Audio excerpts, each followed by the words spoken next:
Olá a todos vocês, todas vocês, essa é a Rádio Freud, um projeto que eu estou muito satisfeito em realizar. Eu sou Leandro dos Santos, psicanalista. Eu digo que a Rádio Freud, ela traz a psicanálise para quem quer saber.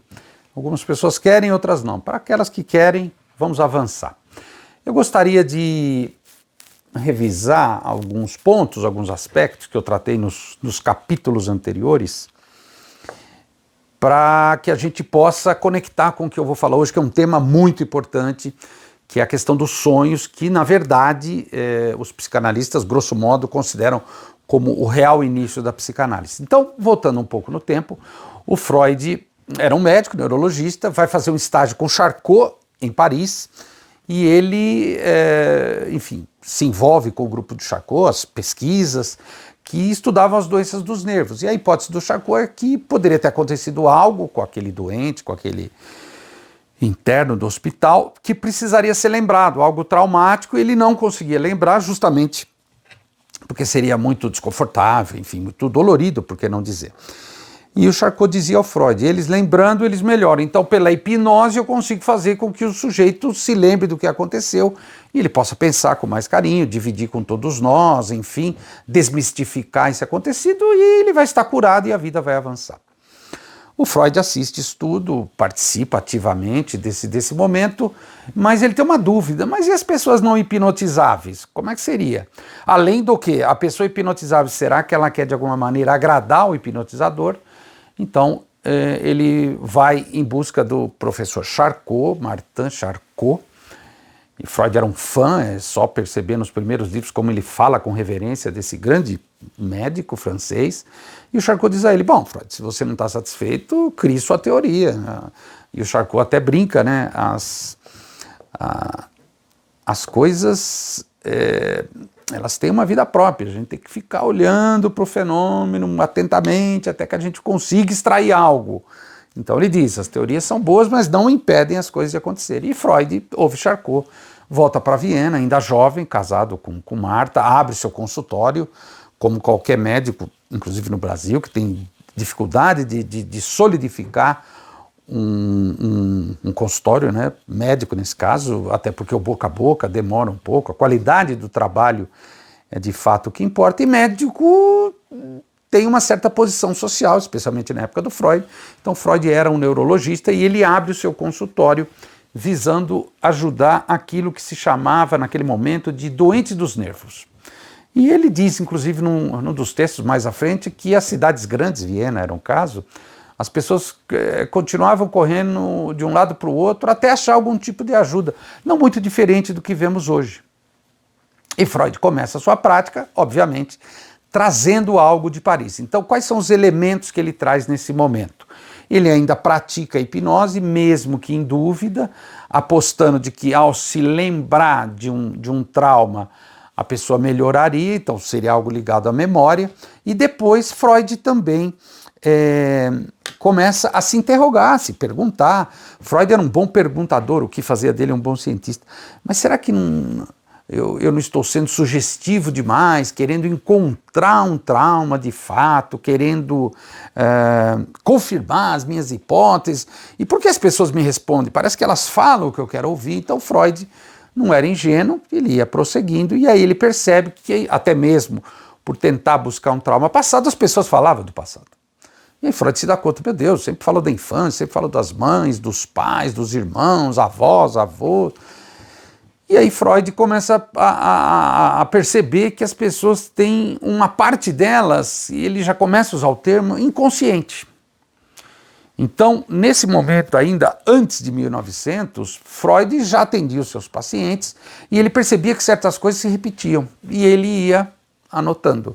Freud registrava as coisas. Até que, claro, algum dia provavelmente alguém falou de sonhos e Freud provavelmente se interessou, disse, puxa, talvez valha a pena investigar isso. E talvez tenha começado a perguntar para as pessoas, então cada vez mais as pessoas traziam sonhos e Freud anotava. Ele conta, inclusive, em 1900, o livro, na verdade,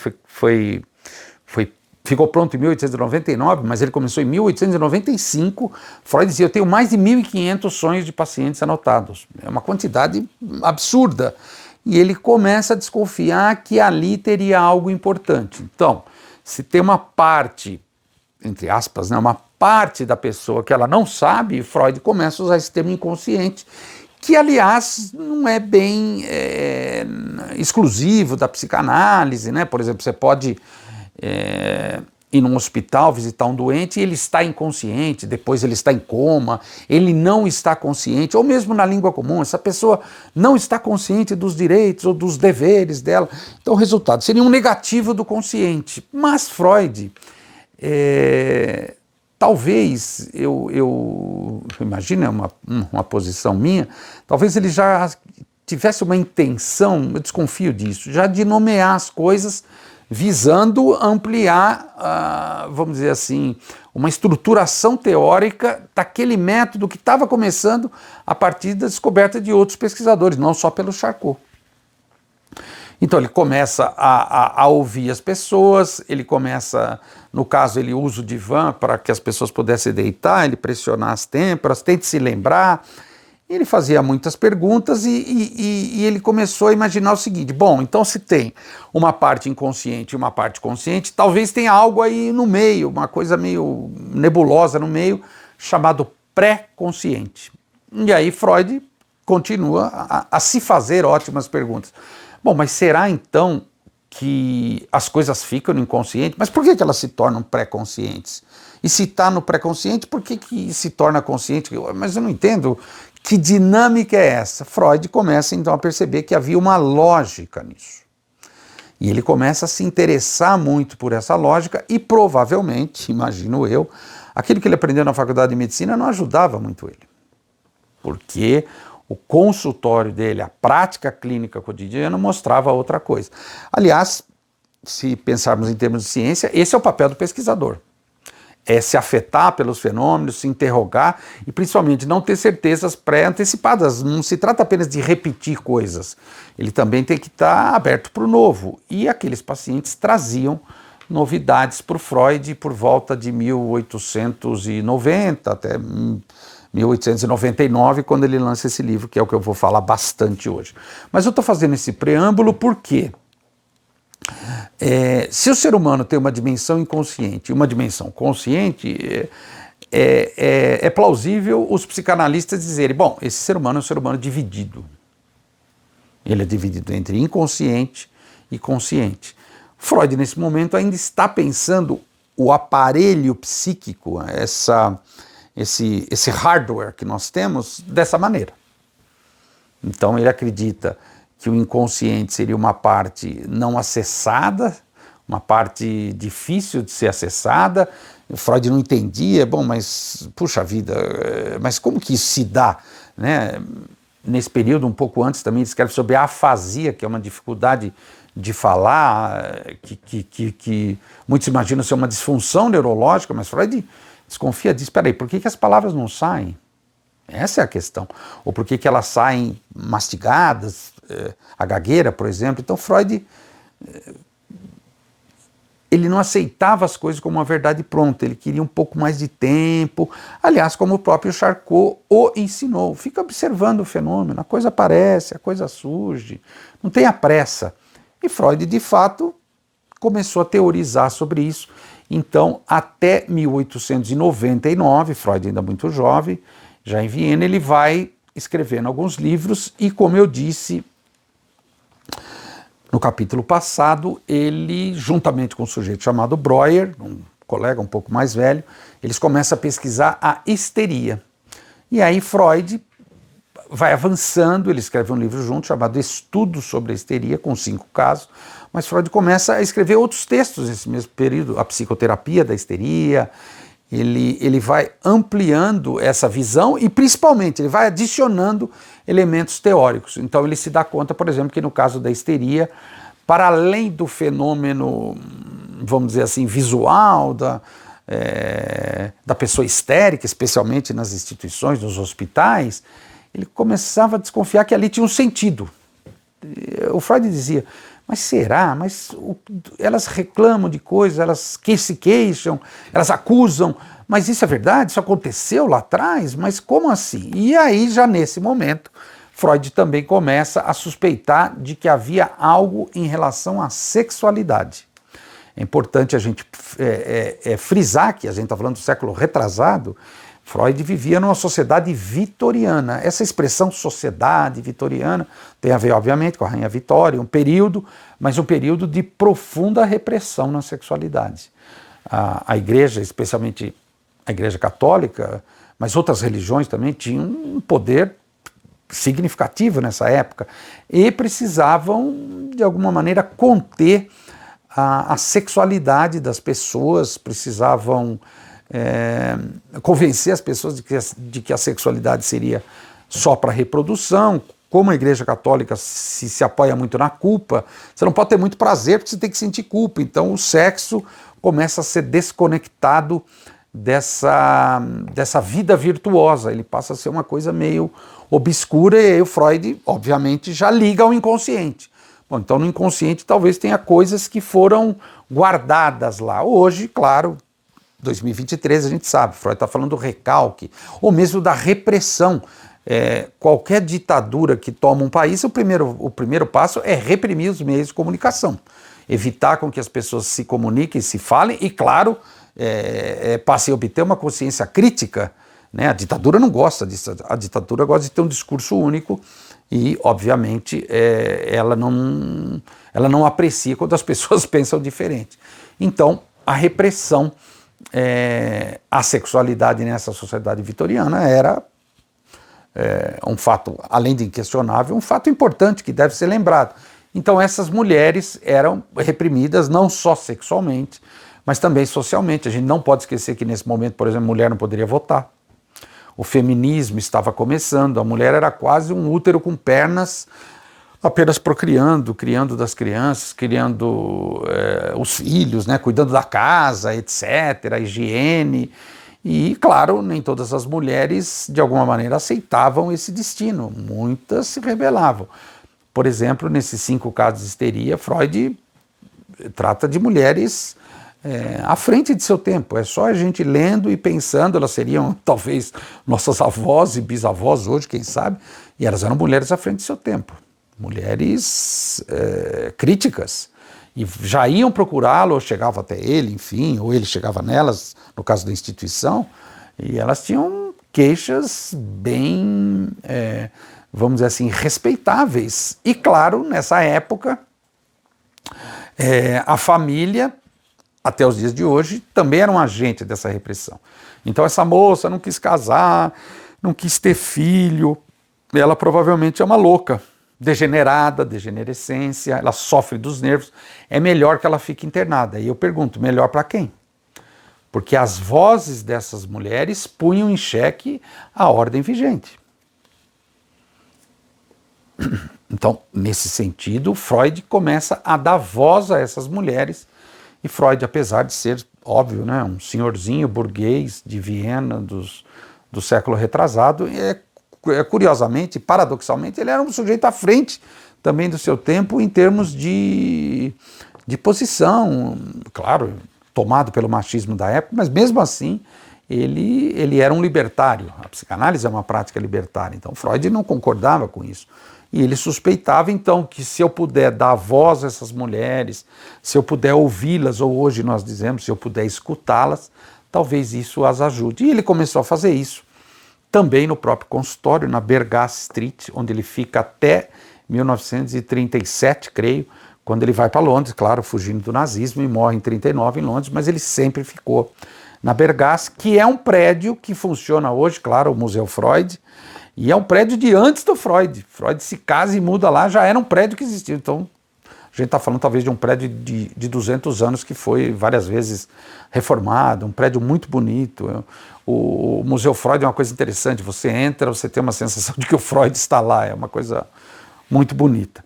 E foi nesse consultório, nessa sala de espera, que aliás está lá até hoje, incrível, né? Móveis de mais de 100 anos, que Freud recebia essas pessoas, esses doentes dos nervos, essas doentes dos nervos, e ele começava então a teorizar. Ele percebia de que as pessoas de alguma maneira gostavam de falar. Porque no fundo, todos nós, é humano, a gente gosta de ser ouvido. Então, se você tem um médico tão interessado em você, naquilo que você tem a dizer, a tendência é a relação entre o médico e o paciente ficar melhor. Mesmo nos dias de hoje a gente reclama, quando a gente vai a um médico ele nem nos ouve, nem olha para a nossa cara, fica 5 minutos e já indica um remédio, não pede exame, né? Hoje as pessoas falam, ele não pediu nenhum exame, às vezes não é necessário nenhum exame, mas enfim, como o médico é revestido dessa importância. Então Freud provavelmente começou a ficar famoso por ser um médico que tinha um método diferente, conversava com as pessoas, fazia perguntas, e mal as pessoas sabiam que na verdade ele já estava construindo um método, mas ele precisava de elementos para solidificar. Só dizer que uma coisa é inconsciente, ok, é importante, mas isso não é operativo. Então, Freud começa então a desenvolver uma outra aposta. Bom, então, se isso está inconsciente e isso aqui está consciente, talvez a pessoa precisasse acessar esse inconsciente, falar disso, chegar nele. Mas como? É engraçado, parece que as pessoas não querem, em outros momentos querem, em outros momentos aceitam, em outros não. E Freud sempre muito perdido. Freud tem muitos textos autobiográficos, e, né, a própria narrativa dos casos. Freud é muito humilde. Ele diz da posição de quem não sabe. Eu acho muito bonito. Não é da ordem da certeza, ao contrário. É da ordem do não saber. E aí o Freud diz, bom, será que o problema está na relação com a realidade? E aí ele inventa uma ideia lá de princípio do prazer e princípio da realidade. Então o ser humano quer o prazer e evitar o desprazer. Então é por isso que a pessoa não quer lembrar, por isso que a pessoa não quer colaborar. Freud acreditava que a coisa ainda era assim, da má vontade com o médico, mas que aliás era o que o pessoal dizia da histeria. O sujeito histérico não colabora com o tratamento, ele quer falar de outras coisas. Então o Freud dizia, bom, se isso é assim, o que eu posso fazer? Freud também começa a se dar conta, nesse período ainda que ele está inventando a psicanálise, criando, de que esse passado não passou. Ele molda o presente. Então esse evento traumático, de alguma maneira, ele volta. Tanto no discurso da pessoa, a pessoa fala, se emociona, chora, quanto, às vezes, no próprio corpo. E o Freud já desconfiava daquele momento que parecia que as pessoas encenavam ali no consultório com ele. E ele não conseguia compreender, bom, mas tem algo na relação com o médico que é muito importante, muito especial, mas eu não estou entendendo, né? Então o Freud dá um passo, né, importante nesse momento, que a gente chama de metapsicologia da psicanálise. Ele começa a especular com os conceitos, ele começa a juntar coisas, ele faz de fato do consultório dele um laboratório. E aí ele lança uma aposta, uma hipótese central, que o inconsciente se manifesta. Muito importante essa palavra, manifestações do inconsciente. Então o inconsciente não fica lá quietinho. Se nesse momento ele ainda acreditava no pré-consciente, consciente, ele acreditava também que ali havia algum dinamismo, tinha uma dinâmica própria, uma lógica própria. Então ele diz, bom, então as coisas não ficam paradas lá no inconsciente, elas vêm para a consciência. Mas por que vêm? Quando vêm? E ele começa a notar que havia uma resistência do paciente em acessar essa dimensão inconsciente. Hoje, falando, qualquer um que está me assistindo, me ouvindo, vai desconfiar. Claramente, é óbvio, a gente resiste porque tem coisa lá que a gente não quer ver. Muito comum, muito provável. Freud não tinha ninguém para dizer isso a ele, ele tinha que descobrir por si próprio. Então, só para registrar aqui, nós temos 5 manifestações do inconsciente, elas serão tratadas. A primeira vai ser os sonhos, a interpretação dos sonhos. É um livro clássico do Freud, justamente de 1900, no qual ele diz que o sonho traz o inconsciente da pessoa, né? O sonho é do sonhador e traz o inconsciente da pessoa à tona.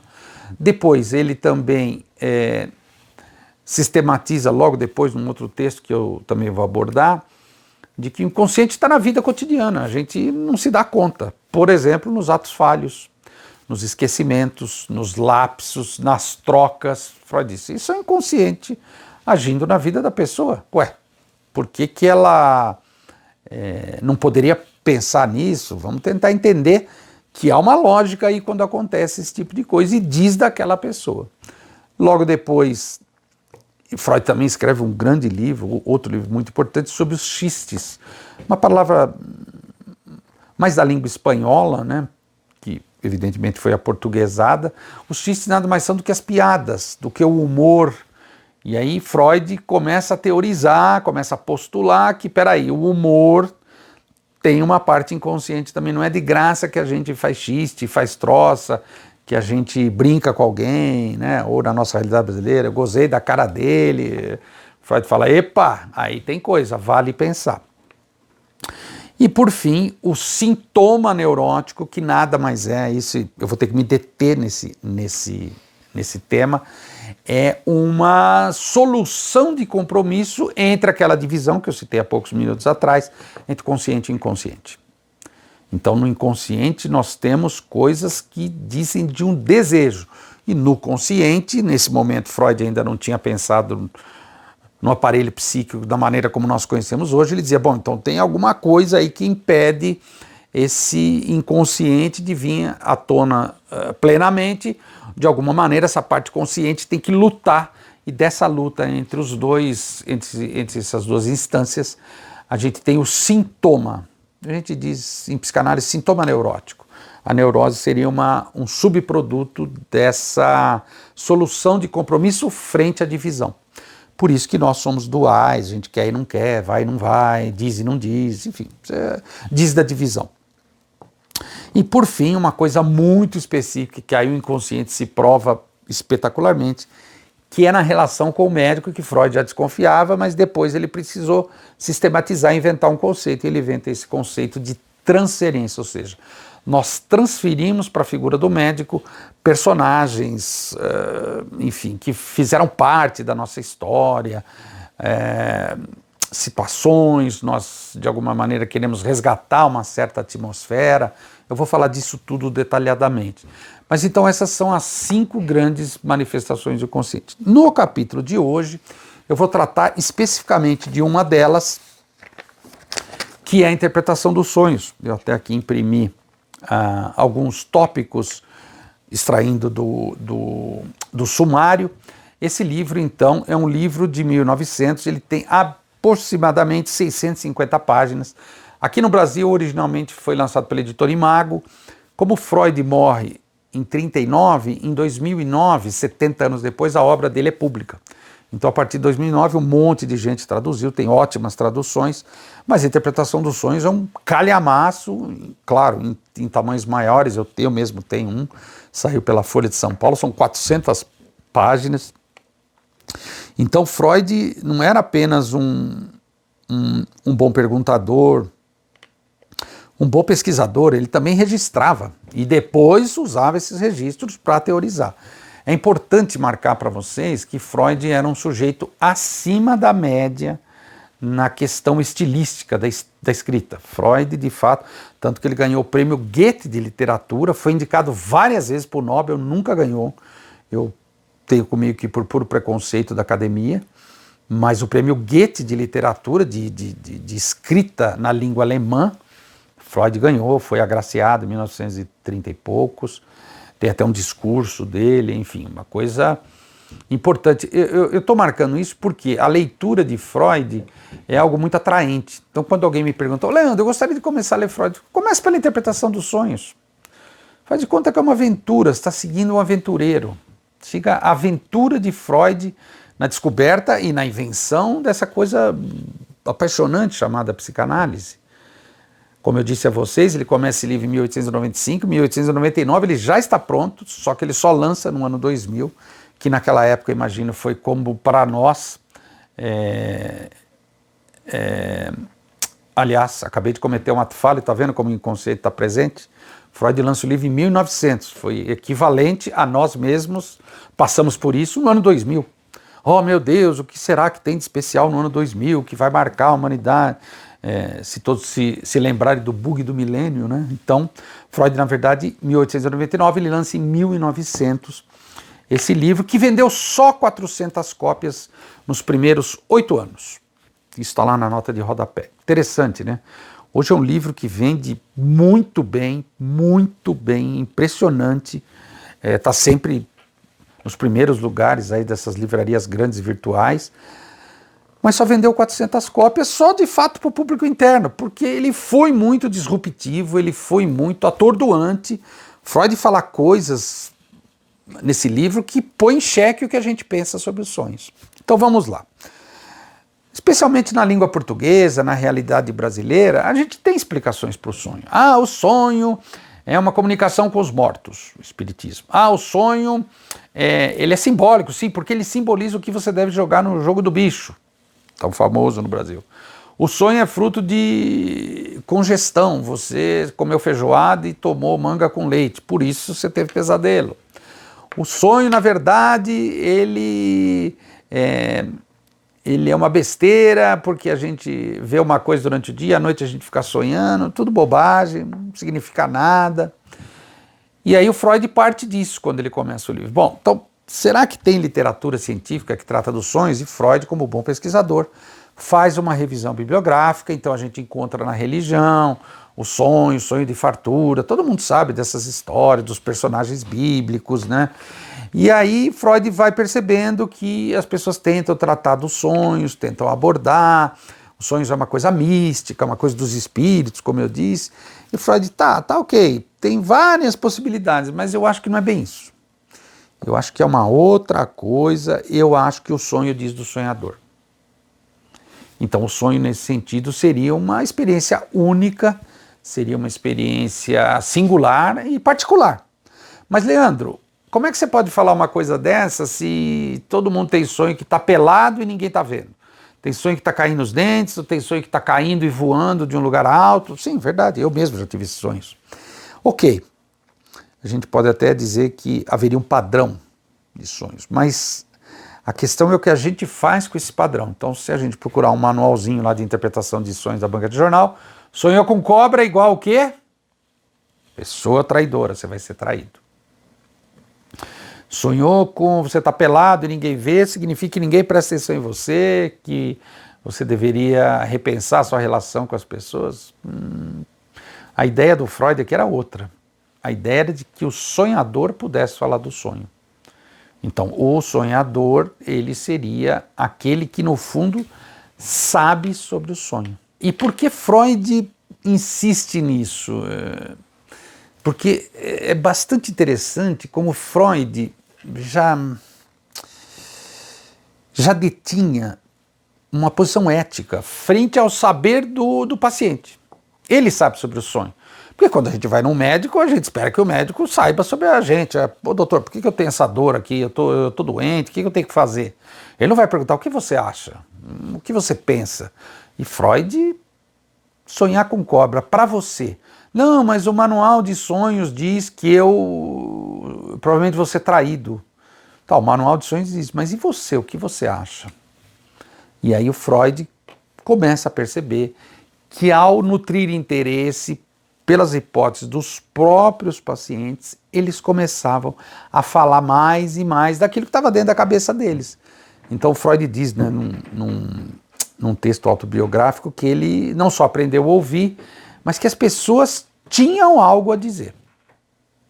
E isso é importante, que precisaria ser respeitado essa potência que o paciente tem. Então Freud faz uma inversão da autoridade médica, né, do poder do médico, aliás, até da própria potência diagnóstica do médico, e ele inclui um saber que é justamente o saber do paciente.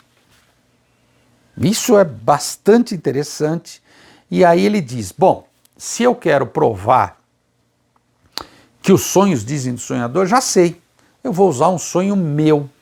E aí nesse livro de 650 páginas tem dezenas de sonhos, eu nem conseguiria expor tudo aqui, eu vou fazer uma leitura bem sintética. Depois, quem tiver interesse, por favor, compre esse livro, Interpretação dos Sonhos, leia com calma, que vale a pena.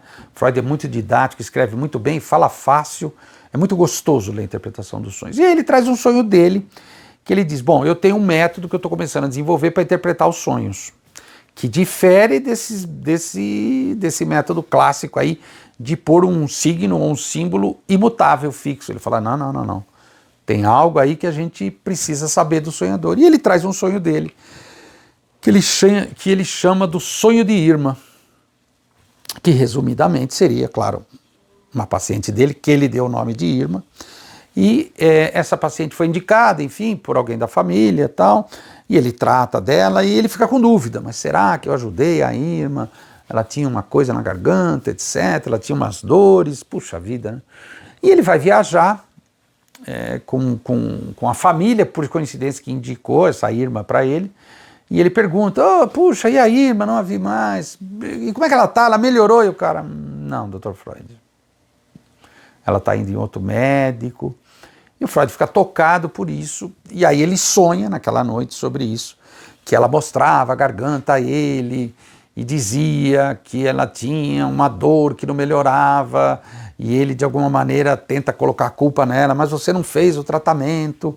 Aí aparece outro médico que mais ou menos insinua que o Freud não fez o que deveria ter feito, que ele foi relapso, e aí o Freud o critica a Irma também, e ele também se sente tocado por isso, puxa vida, o que será que eu não fiz? E aí quando Freud acorda, que é um sonho extenso, muito extenso, ele diz, bom, na verdade só tem uma razão, né? Eu fiquei bravo porque desconfiaram da minha capacidade e com isso eu quis me vingar das pessoas. E no sonho eu consegui me vingar delas porque eu pude ser agressivo, pude colocar para fora o que eu de fato penso, né, que ele briga no sonho, etc. Claro, no sonho ele estava certo, óbvio. E aí o Freud diz, bom, então mais ou menos é isso que a gente faz com o sonho. A gente, de alguma maneira, a gente resolve alguma coisa que a gente, enfim, está passando no cotidiano, ou, enfim, está tentando elaborar na vida, no dia a dia, e a gente não pode, claro, demonstrar nossa agressividade, demonstrar nossa autenticidade. Então no sonho eu consigo. Olha que interessante, ele parte do sonho dele. E aí ele avança no livro e ele diz, bom, então, nesse caso, se eu pude colocar minha agressividade para fora, pude culpar a paciente, pude culpar esse médico que me criticou, bom, então talvez as pessoas no sonho, talvez elas pudessem realizar aquilo que elas sempre desejaram. E aí Freud introduz esse termo que é muito importante para a psicanálise, que é o desejo. Às vezes pode coincidir com o querer, às vezes não. Seria errado dizer, eu desejo comer uma pizza hoje à noite. Não, eu quero comprar uma pizza hoje à noite e comer, tomar com vinho. Isso não é bem da ordem do desejo. O Freud se dá conta que o desejo é uma ânsia que todos nós temos, uma coisa muito forte, que não pode ser realizada no cotidiano, é inviável. Aí o Freud começa a perceber, bom, então tem uma razão para essa pessoa ser dividida. Nessa parte consciente, ela só apresenta ao social aquilo que é valorizado pelo social, aquilo que vamos dizer, de alguma maneira, permitido pelo social, por que não? Mas, nos sonhos, ela de fato faz o que ela sempre desejou. Então, ele até brinca, né, uma expressão lá alemã que diz, com que sonham os gansos? Com milho. O ganso sonha com milho. Então Freud diz, apesar de simplista, comprova a minha hipótese. Nós temos um desejo, uma ânsia muito forte por algo e a gente não consegue realizar, porque a gente deseja muitas coisas. Por exemplo, ele fala da vingança. Quem de nós nunca desejou se vingar de alguém e não conseguiu? No sonho a gente se vinga. Quem nunca desejou fazer qualquer coisa errada moralmente, no sonho a gente faz. E ninguém sabe, eu não conto para ninguém. Daí a razão pela qual eu esqueço o sonho. Então Freud se pergunta quando ele começa esse livro, meu Deus, mas por que a gente esquece do sonho? Porque a gente não pode se lembrar. Então já nesse livro Freud fala, peraí. Então o sujeito não poder lembrar do sonho e ter dificuldade para compreender o sonho, geralmente o sonho é distorcido, o sonho é um bololô, peraí, isso interessa ao paciente, interessa não lembrar. E aí ele traz um sonho de uma paciente dele que é o sonho famoso, chamado Sonho da Bela Açougueira, que era casada com um sujeito que era açougueiro, que, enfim, tinha carne, etc. E o açougueiro, de alguma maneira, lançava uns olhares para uma amiga dela. E essa amiga passa a ser uma rival e ela, de alguma maneira, pensa em convidar a amiga para jantar em casa. Ela fala, puxa vida, o meu marido vai ficar de olho nela, vai me comparar a ela, e ela diz que não tem salmão. Então, por isso o sonho da Bela Açougueira, os fornecedores de salmão estarão fechados no sábado ou qualquer coisa assim. E aí com isso ela consegue desejar uma coisa, né? Vou convidá-la para ela ir lá jantar com meu marido e comigo, e depois ao mesmo tempo ela consegue fazer de um jeito com que não tenha o jantar, porque o salmão é o prato preferido da amiga, da rival. Ou seja, Freud explica nesse sonho, é muito interessante, como essa mulher vai inventando coisas, ela quer e não quer, e imagina fazer de um jeito, depois faz, não dá certo. Então esse é o sonho da Bela Açougueira, um sonho muito, muito interessante, muito, muito explicativo, muito elucidativo, como o sujeito é engenhoso. Então olha que interessante, o Freud ia inventando esse método, ele ia aprendendo com a própria experiência clínica. Bom, então se está uma coisa guardada, não está guardada de graça. Ele já começa a desenvolver a hipótese de um recalcamento, né? Na língua portuguesa a gente usa muito isso, aquela mulher é uma recalcada. Interessante, porque é bem freudiano nisso, né? Aquela mulher é uma recalcada, nas entrelinhas você está dizendo, bom, ela não consegue pôr em ato a sua própria sexualidade, as suas vontades, seu desejo, por isso ela recalca e fica assim, recalcada, ela está triste, ela está infeliz. Tem fundamento isso, de fato. Então, Freud diz, bom, então tem uma operação de recalque, então voltando lá no inconsciente, pré-consciente, inconsciente, tem algo que puxa do pré-consciente para baixo. Nesse momento, Freud ainda não teoriza sobre o social, mas mais para frente ele vai teorizar, eu vou trazer aqui também, são textos interessantíssimos, como os dispositivos da sociedade colaboram com o recalcamento. Se pegarmos o grande filósofo Foucault, já citei, vou citar mais vezes, Foucault diz claramente, pesquisa sobre isso, como esses dispositivos sociais eles colaboram para o recalcamento, ou seja, a sociedade não ajuda, ela impede com que o sujeito seja de fato autêntico. Exemplo, uma criancinha pequenininha na creche vai e morde a orelha da coleguinha. Alguém vai de alguma maneira impedi-la, dizer que não pode, vai talvez aplicar alguma sanção, está de castigo, sei lá eu, que isso é feio, não importa, é um tipo de repressão social que pode ou não, essa criança, não sei, talvez recalcar a própria agressividade. Então a gente não consegue colocar muito dos nossos desejos, da nossa agressividade para fora, porque nós somos parte de uma sociedade que recalca. Imagino que alguns ouvintes e espectadores estejam pensando, bom, então uma sociedade extremamente religiosa, sim, pode recalcar. Nossa, e uma sociedade extremamente liberal, de repente isso também pode ajudar com algum tipo de, isso você não pode, isso é feio, isso é errado, isso é moralmente questionável. Ou seja, Freud só está desenhando um modelo, mas que nos ajuda a entender muito dos laços sociais, de como os humanos se organizam. Bom, aí o Freud começa a perceber um outro detalhe. Bom, então, do que o sonho é feito, tá? Por que certas coisas se repetem? Ele pega um exemplo clássico, a morte de pessoas queridas. Por que será que a gente tem tanto medo? Minha mãe morreu no sonho, meu pai, ou meu filho, meu marido, minha mulher, não importa. Meu Deus do céu, aí você chora.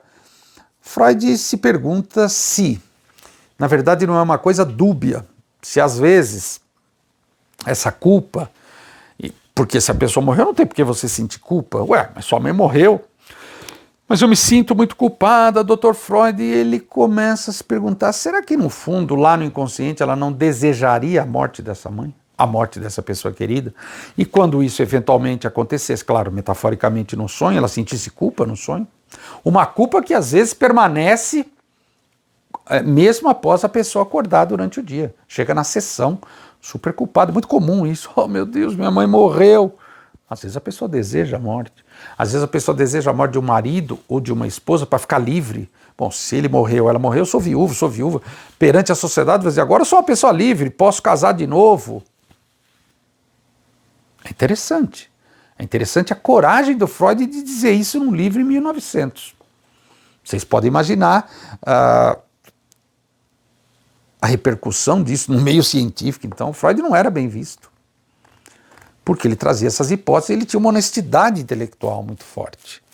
Então, o que ele está começando a sistematizar aqui nesse livro, né?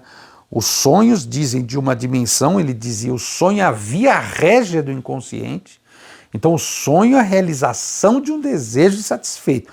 Então, os nossos desejos que a gente não consegue realizar, eles não obedecem à moral, aos bons costumes, ao direito, à lei. Não. A gente pode fazer coisas... A gente pode e tem intenção de fazer coisas horríveis com as pessoas. Ah, mas a gente não consegue, a gente não pode. Não, não pode justamente porque o social impede. Então, o Freud, mais à frente, ele vai sistematizar de que a neurose, propriamente dito, seria uma resposta do indivíduo a esse processo dinâmico chamado recalcamento ou repressão, dependendo. Freud depois vai dizer de um recalque original. Resumindo, a gente não pode fazer tudo que a gente quer. Então, como a gente fica com as coisas que a gente não pode fazer, que a gente não consegue realizar? A gente sonha com elas. E no sonho a gente manda. No sonho nós somos escritores, nós somos roteiristas, nós somos ator principal, ator coadjuvante, plateia, bilheteiro, iluminador, é tudo a gente. E aí o Freud continua avançando na teoria. Bom, então se é distorcido, se é complicado, o sonho tem um certo tipo de trabalho, um certo tipo de processo que ele acaba redundando nessa história composta de cenas, de som, de cores às vezes, e que, por sinal, o sonhador não sonha. A gente sonha toda noite, mas o sonhador não lembra. O sonhador não consegue sonhar como ele gostaria. Não, isso vem tudo distorcido. Por isso que quando o analista pergunta sobre o sonho, ele só traz um pequeno fragmento. Porque ele, de fato, ele é sonhado. Ele não sonha. Tem um psicanalista muito famoso que eu gosto muito, Jacques Lacan, ele diz: o livro não é interpretação de sonhos, o livro é interpretação dos sonhos. Ou seja, os sonhos interpretam o sonhador. Então, nesse sentido, imaginar que esse trabalho onírico é uma coisa complexa, eu usaria dizer criativa. Eu tenho uma expressão, pessoal, que eu sempre digo: ninguém é bobo. Ninguém é bobo. As pessoas sabem muito bem o que é bom, o que não é. Então, se ela sonha e não lembra, ou se ela sonha e se lembra e conta para o analista, não é de graça.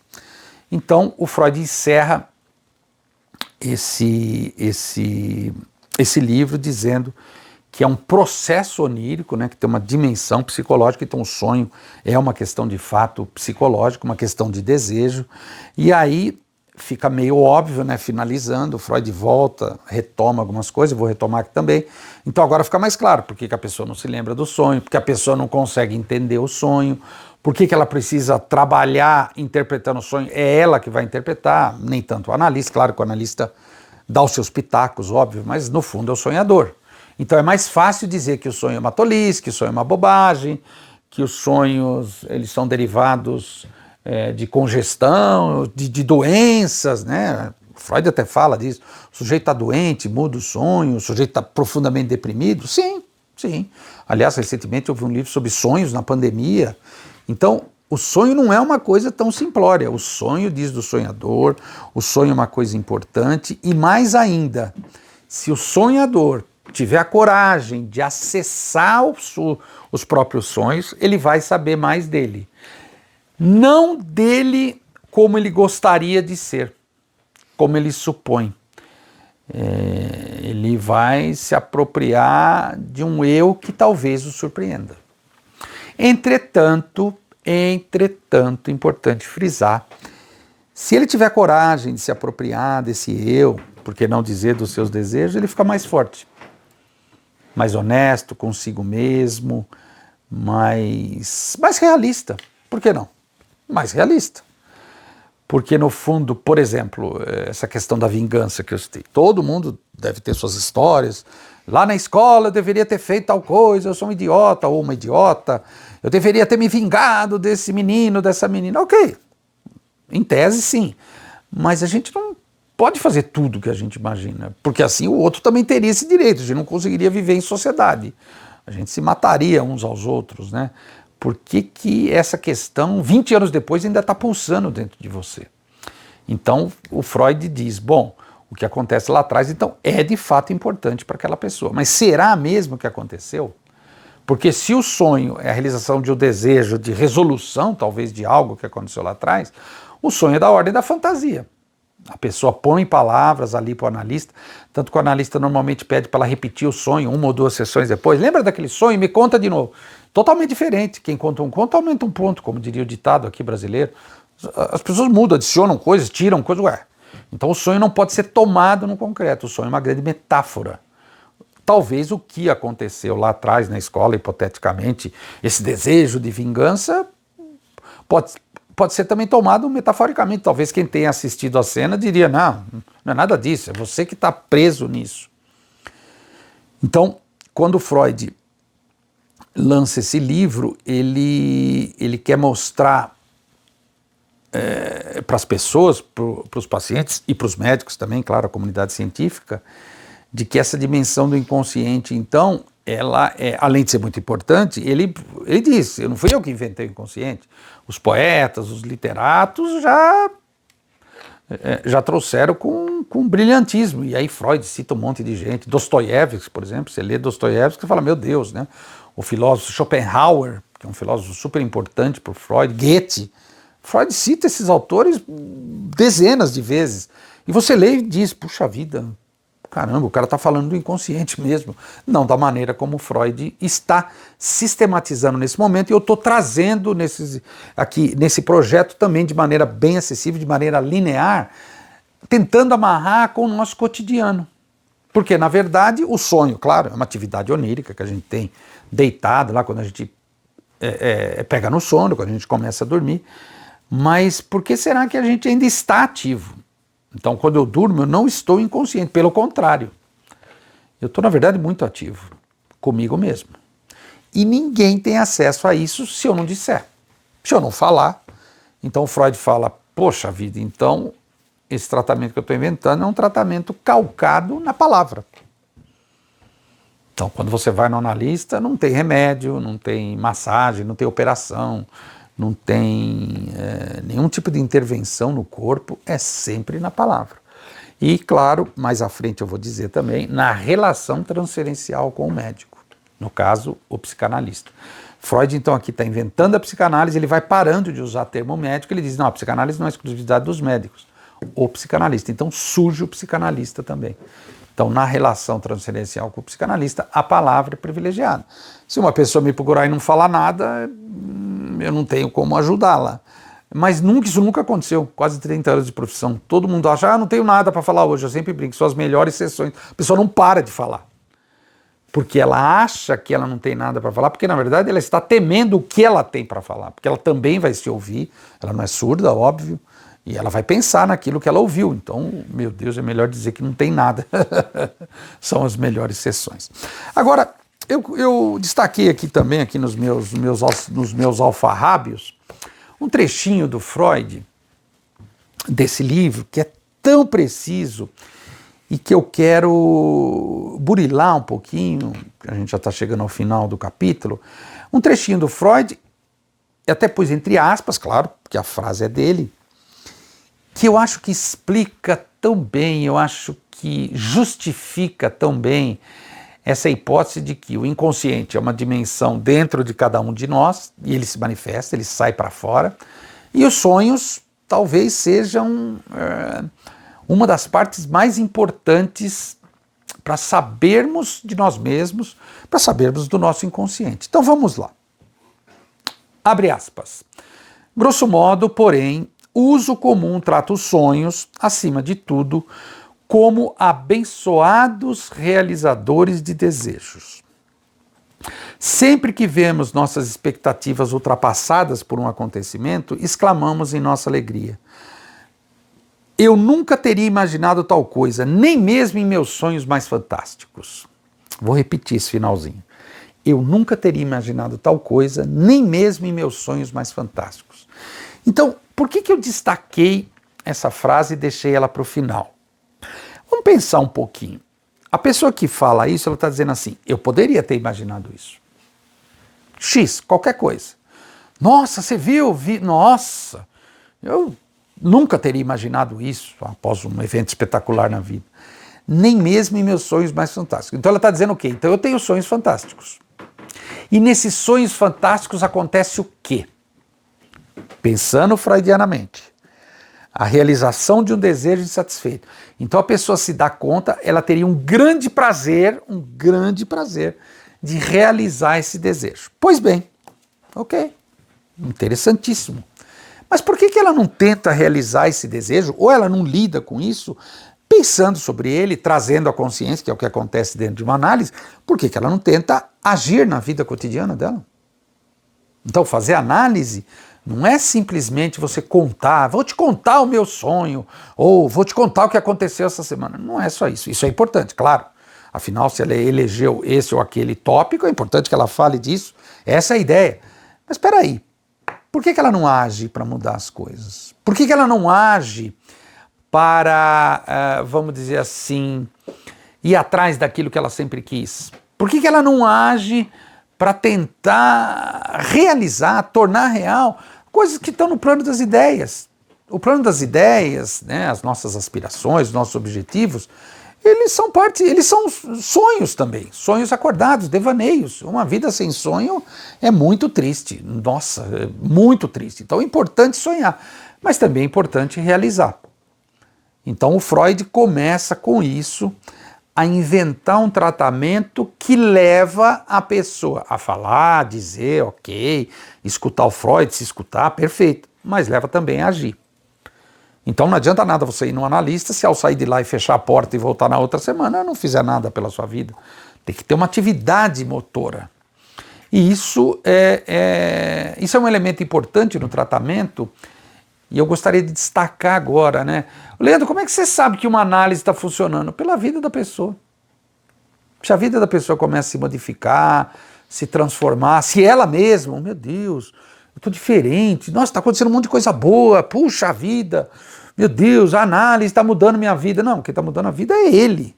A análise provavelmente está mudando ele, ainda esperamos que seja isso, mas no fundo é ele que tem que mudar a vida dele, que tem que agir, que tem que começar a funcionar diferente, que precisa ter coragem, que precisa deixar de ser covarde, que precisa fazer uso da sua criatividade, por que não? Precisa repensar certas coisas, precisa, a gente chama isso de uma mudança de posição simbólica frente às coisas da vida. Precisa, por que não, abrir mão de certas coisas. Às vezes a gente chega numa análise, aconteceu tal coisa, eu tinha uma vontade. Passa algumas sessões, a pessoa nem fala mais daquilo, porque já não é mais importante. E assim é a vida. E assim é a vida. As coisas perdem importância conforme a gente vai deixando de dar importância. Ah, eu sofro com tal problema. Aí faz 3, 4 sessões, nossa, eu tô leve, esse problema não me afeta mais. O problema continua igual, é a pessoa que mudou. Então o Freud dizia, você quer ser analista? Ah, eu quero. Interprete os seus próprios sonhos. Preste atenção nos seus próprios sonhos, comece a se interessar pelos seus sonhos, né? Eu vou contar só a guisa de finalização aqui, um sonho meu, que na minha humilde concepção, meu Deus, explica muito bem o que o Freud está querendo dizer. A pandemia começou em 2020, né? Acho que fevereiro de 2020, que explodiu de fato, aí começou o lockdown, aquelas coisas, né? Quem lembra pode confirmar isso que eu estou falando. Muito bem, eu tinha 2 consultórios naquele momento, aliás, como tem até hoje. Um na cidade de São Paulo e um na cidade de Santo André. E aí eu atendia 2 ou 3 pacientes morando fora do país com Skype, discado, meu Deus, aquilo era um terror, caía, não entendia o que a pessoa falava, e as pessoas insistiam. pacientes que mudaram, por exemplo, para a Europa, para os Estados Unidos, vamos fazer por Skype, ainda não tinha fibra. Muito bem, quando explode essa coisa absolutamente disruptiva, e bota disruptiva nisso, uma coisa que mexeu com a humanidade, você tinha que ficar preso dentro de casa, falei, puxa vida, como é que eu vou fazer? Eu tenho consultório, eu trabalho frente a frente com a pessoa, no divã, o que eu vou fazer? Putz, acho que a minha profissão acabou. Aí eu tive um sonho nessa noite, um sonho que eu julgo bastante interessante, que eu estou andando dentro de um hotel, abro uma porta, entro num quarto e eu percebo que o quarto tem um divã, uma mesinha, lenço de papel, relógio, 2 poltronas, mas no sonho a gente nunca entende, né? Na vida desperta eu diria, meu Deus, isso aqui é um quarto ou um consultório? Com banheirinho no fundo. E eu notei que tinha uma porta no meio. Vou lá na porta, ela tem uma chave, eu abro a porta, dá para o outro quarto, igualzinho, um divã, 2 poltronas, barará. Esse quarto em hotel, hoje eu presumo que não exista mais, mas nos hotéis antigos ele é chamado de quarto contíguo, porque num quarto ficava o pai e a mãe, num outro quarto as 3, 4 filhos, e eles podiam trancar a porta do meio, deixar aberta, enfim, eles teriam mais privacidade, aquela coisa, né? E aí eu ficava olhando esses 2 quartos e, meu Deus, eu não sabia, o que eu faço? Aí começa a sair gente dos banheiros, dos 2 banheiros, um monte de gente saindo, levantando as calças, como se tivesse acabado de usar o banheiro, não parava de sair gente. Eu falava, meu Deus, por favor, vocês precisam sair daqui, isso aqui é meu quarto. E aí, antes de acordar, assim, eu bravo, empurrando as pessoas, eu falei, eu preciso trabalhar. Empurrei as pessoas e acordei. Eu preciso trabalhar. Nessa hora, quando eu acordei, eu disse, puxa vida, tá na cara que esse sonho tá me dizendo uma coisa. Ele pode dizer muitas coisas, mas foi o que eu pensei na época. Esses 2 quartos, na verdade, metaforicamente, são meus 2 consultórios. E eu preciso trabalhar, preciso inventar uma saída. Naquela hora, eu escrevi um texto, o famoso textão, enviei por WhatsApp para todos os meus pacientes, dizendo, ó, é um momento novo na humanidade, a gente não vai mais poder estar no consultório presencialmente, nós 2, vai ter que ser tudo virtual.